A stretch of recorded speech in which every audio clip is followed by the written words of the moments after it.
This empty chair represents the addict who died today, not knowing recovery was possible.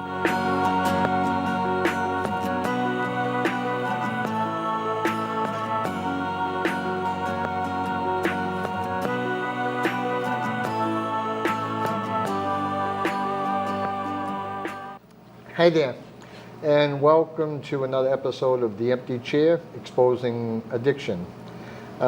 Before Colleen introduces our guest, I'd like to tell you a little something that's been going on.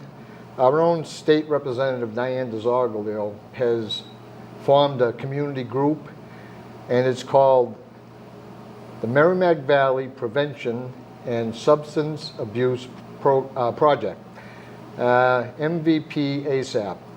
We've been meeting monthly for about 6-7 months now, and it's very educational, a lot of awareness going on. And if it's something you think you might want to get involved in, you might want to join our group. Great bunch of people, have some great speakers come down. You can find out a lot of what we're doing and the impact that this community group has had just in a short time. So if you're interested, get in touch with me, make one of our meetings, and I think you're really going to like the people you'd be associated with. And now I'm going to let Colleen introduce our guest. Thanks. Hi, I'm Colleen. I'm an addict in recovery, and thank you for watching the show. Thank you for caring. Hopefully you're telling people about it. We're trying to raise awareness for the disease of addiction, progressive, incurable, fatal. It takes a lot of lives, and it destroys a lot of lives, but there's also a lot of success stories in it. I guess Anthony, I met him a while ago going to 12-step fellowship meetings, and I don't know, he's just a really good guy, and I took a liking to him like right away, and I could tell that he worked this program, and he helped a lot of people, and this was like years ago. It was like when I was going to a lot of meetings in the Lawrence area, and I didn't see him for a while, and then I started seeing him at my work, which was really nice, and he's still doing good, and so it's just nice to see that, because sometimes you don't see people for a while, some time passes, and then you either hear bad things or not so wonderful things. So I was really happy to see that you were still doing really good and still helping people. So thank you, for coming on the show and sharing your story with us. So I guess we'll just kind of start with that, a little bit of your story when it wasn't so great and wonderful like it is now, I'm sure. Sure. Maybe when you started using, or how it all started. Okay, so my name's Anthony. I'm also a recovering drug addict. I want to say thanks for having me, first of all. I think this show's a great idea. I think awareness is huge because it's such a hush-hush topic. And when you can bring it out in front of people, it's huge. Mm-hmm. But I grew up in North Andover, came from a really good family, and I think that's another thing that people don't realize that happens. North Andover, my parents grew up in Andover. They met in high school. They're still married. They've been married for 30-something years, and I had a great childhood. Vacations, family dinners, the whole deal. And I think it wasn't in high school that it happened. I was drinking, smoking pot in high school. After high school, I didn't go to college. I went to community college, took a few classes, started visiting all my friends at their colleges, and was introduced to a Percocet one night. And it was from then on, When I look back now, the way I drank in high school, I was excessive. I smoked weed excessively. But once I started taking pills, that was kind of my choice. I like to take pills. From Percocet, it went to OxyContin. Specifically remember at that time, it was about 2001, 2002, and OxyContin was becoming really bad. And they had this big news story, the epidemic of OxyContin in the North Shore. They talked about Peabody and Saugus. And I watched it on the news and said, that'll never happen to me. It was talking about switching to heroin. And I remember just thinking, they're not from North Andover. They don't come from a good family. They don't. And I always looked at other people and said that they're worse than me, or, that'll never happen to me. And then I was introduced to heroin, and it just went little by little. I don't really even remember doing drugs. How did I start doing drugs? It was just such little steps, from smoking weed to taking one innocent pill to taking two to crushing them up and sniffing them, and the whole, and then all of a sudden, I'm sticking my arm out looking the other way and letting someone shoot me up for the first time. And then never doing anything else again, just shooting heroin every day. And, you know, putting everything off, saying I'd quit tomorrow. I did that a lot. I'd always be like, you know, this probably isn't good, but you know, I'll finish today and I'll just stop tomorrow, and then wake up in the morning and start all over again for a long time. You know, until I was about 25 years old. Kicked out of my apartment, fired from 2 jobs, nowhere to go, sleeping on someone's couch, and got arrested for the first time in my life, my first arrest for a bank robbery.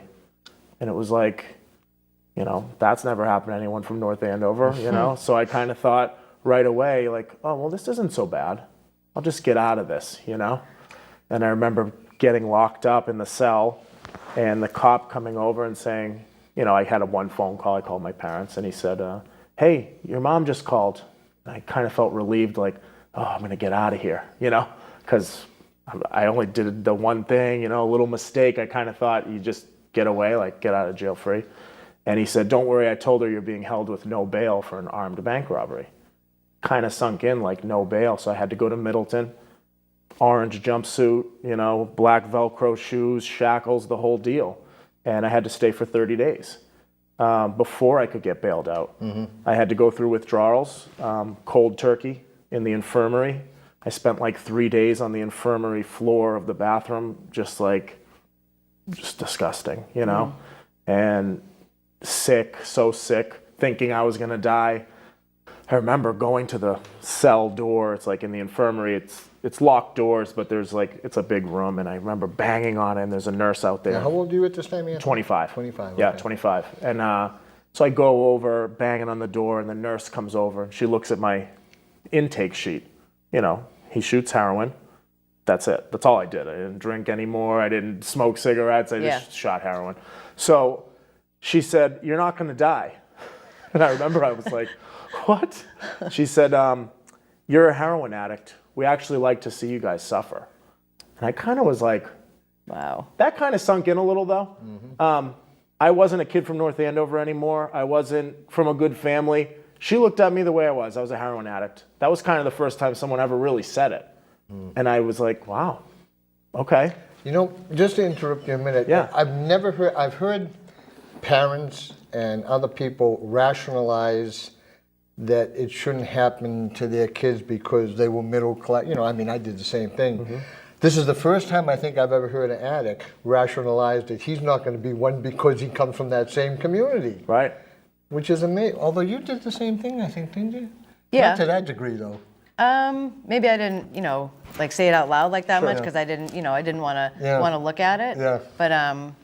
But that's, yeah, I mean, that's what you think, because even when, like you said, when you started out with those first, like, you know, starter kid drugs, I'm sure that, you know, when you were smoking weed and drinking in high school, and our stories are like very, very, very similar. I mean, jail's not a part of my story you yet. look- That's, you you know looked what I mean? out That's the a right. yet for me. Yep. But, you know, taking that first substance, and then same thing, having somebody, I could never look. I always had to have somebody else Yeah. do it for me because I was just like disgusted at the state I was in. It's like, wait a minute, like I came from a good family. Like I went to Catholic school and like all this stuff that, you know, my head was telling me like I'm not a heroin addict, like Right. I'm not this, like I'm not, you know, like I'm unique, like I'm different because, you know, I didn't come from a abusive, horrible But that's home. the first time if someone's actually come out and used the same rationalization that we parents use. Yeah.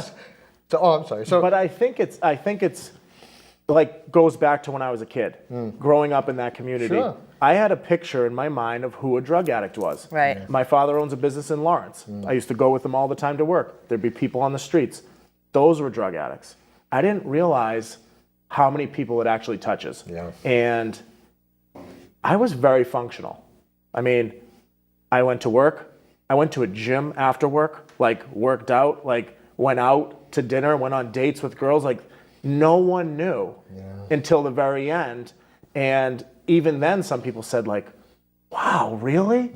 I had no idea. And it was kind of like, I loved that at the time. I Right, thought I had right. everyone fooled. Yeah. But that's like, in other people's minds, like, how could he be a drug addict? Well, he yeah. has a car, a job, he goes to the gym, he lives this normal life. Yeah, you were living the addict's dream. You were using, you were Sure. fooling everybody. Exactly, and Yeah. and I think that does fool everybody, you know, because Okay, you can so- really get away with it. So let's fast forward. You're in Sure. jail, okay? Yeah. Now So you've finally been told you're just a regular, down to earth, knock me down drug addict. Sure, that's it. Okay. And then I could look around and say I'm just like everyone else, Yeah. instead of saying I'm different from everyone else. So because what one happened? thing they teach you in these 12-step in the fellowship that we're in, identify, don't compare.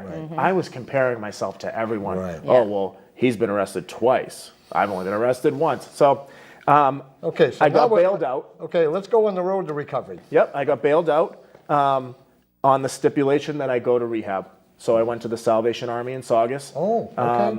I got there, and it's 100 guys, and you work for the Salvation Army while you're in recovery.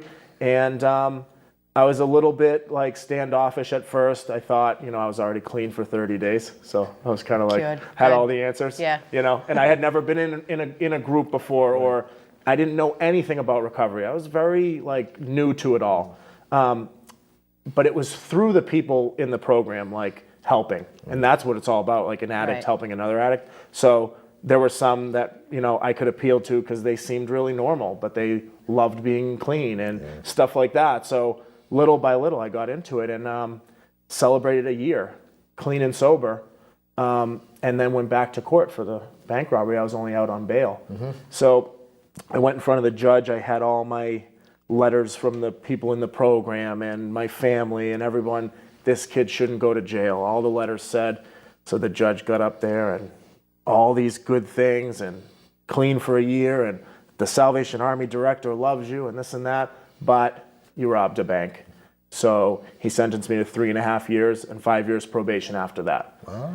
So I had a great foundation of a year, but there were other plans for me. That wasn't, I was supposed to have a bigger foundation of my recovery. So I went Right. back to jail with a year clean and sober and just continued recovery inside jail. And Is there temptation in there? huge. Yeah. But my first day there, I was on a recovery unit, and they introduce the new guys of the unit. Every day there's someone new coming in, and there's 80 guys, and they say, all right, new men, stand up. Anthony Anthony, we're in Middleton now. Middleton, yep. So you stand up, and it was my first day, so I didn't know, but they make a joke, and they say, you want to say anything? So I had no idea. Like later I'd find out no one ever says anything. But I stood up, and I don't know why, but I said that I had been clean for a year. I said I had been going to meetings, Bible studies, this, that. These are the things that I want to do to stay clean. I want to change my life. I don't want to come back. And then I yell, I don't want to be around any negative people. I yell at everybody on the block. I say, I only want to be surrounded by positive people who want to change their life and don't want to come back to jail. That was my first day on the block. So I kind of made a rough road for myself, but also at the same time, set myself apart. Yeah. Stood up for what I believed in for once in my life, you know, like instead of just falling in line and becoming a better criminal in jail, I tried to be like a shining light in such a dark place, and my time flew by. My life was like, I was as happy as I had ever been in my life, locked in jail. Again, now, you did the whole 3... No, half the time. So Okay. split it in half, I did about 2 years. Tell me something. Now, you had a year, okay? Then you had to do some time. And this is probably a tough question to ask. If they would have given you the big break after the year and let you go out, do you think that would have had a better effect, worse effect than doing the time you did in jail? I think worse effect. Yeah.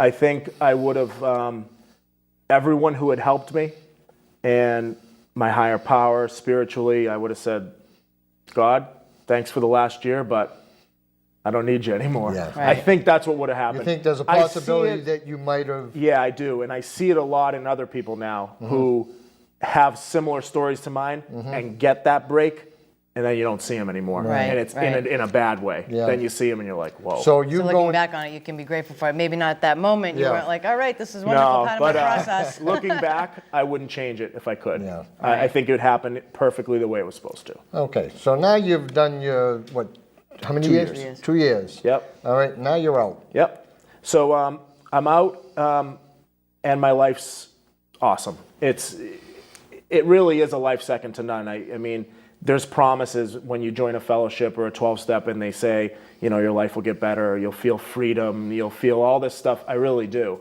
When I grew up in North Andover, since first grade, I had a crush on this girl. Huge crush. Like first grade to senior year, graduated together, never talked to her once. Prom queen, homecoming queen, the whole deal, so beautiful. Couldn't breathe around her. We're married now. Oh, wow. Yeah, she's my wife. Wow. And, I really do get to wake up every day next to the girl in my dreams. Wow. And think that too, and think like, how is this possible? It's because I'm clean, I'm sober, I'm honest, I live with integrity, all that stuff. We bought a house in North Andover, in like a real neighborhood that I don't even, still I walk out and I'm like, what am I doing here? I just feel like not, you know, like I don't deserve it. It makes doing the work worth it, doesn't it? It does, Because yeah. I see, I don't know about you, but I see a lot of people that come into recovery and like, they kind of, you know, they do it, but they don't do it. They're half in and they're half out. They're not doing it completely the way it's laid out. It's not changing people, places, and things. And just not doing it at Yep. like 100%, and then wondering why their lives aren't getting better. Not on the outside, but on the inside too. Because you can tell that, like, you know, you have good stuff going on the outside, but like you don't feel like how we felt like before when we were using, Yeah. you know, or just around all that negativity. Because I'm the same way. Like I don't like being around negative people because it's contagious. Yeah. And we have to be like really careful because you know we can feel positive and great and happy. If you surround yourself with like negative people, all of a sudden, like 5 minutes later, it's like, yeah, everything sucks. Like, Yeah. right, and you start feeling negative too. So we have to be like really careful with that stuff. So that's good. That I think that's great that you just kind of, you know, put that out there. Even though your first day in jail and Yeah. everything. I've never been in jail, but I don't know if I would do that. I wouldn't do it again. But it worked out, you know, and Yeah. my life now proves it. That is the way you're supposed to live, you know. Now, I got to go to my end of the thing. Sure. Now, your parents, okay, during this ordeal, how did they handle everything? How did they handle the fact that, oh, my son's a heroin addict, and my son robbed the bank, and everybody knows him? Yep. You know, I mean, I've dealt with a lot of parents over the years. How did they deal with it? So during the drug use, they didn't know. Just like everyone else, I Right. had Yeah, everybody that's fooled, amazing, even my really. parents, you He know. did better than you know. Yeah, definitely. Until the end, you know, and then I ran away because I got kicked out. So I went and Right. stayed on someone's couch. They were looking for me, trying to help, but I was, you know, pushing away. Right. But when I got arrested, I was on the front page of every paper because it's a bank robbery, so it's a big Sure, deal. I was on the news, and in the Merrimack Valley, my family, I have a big family. So when everyone sees that last name, it was kind of like, whoa. And my parents started getting calls. They said the phone rang for like a week straight of people that were relating to my story, saying like, hey, my uncle was addicted to heroin. Good. Or I had a brother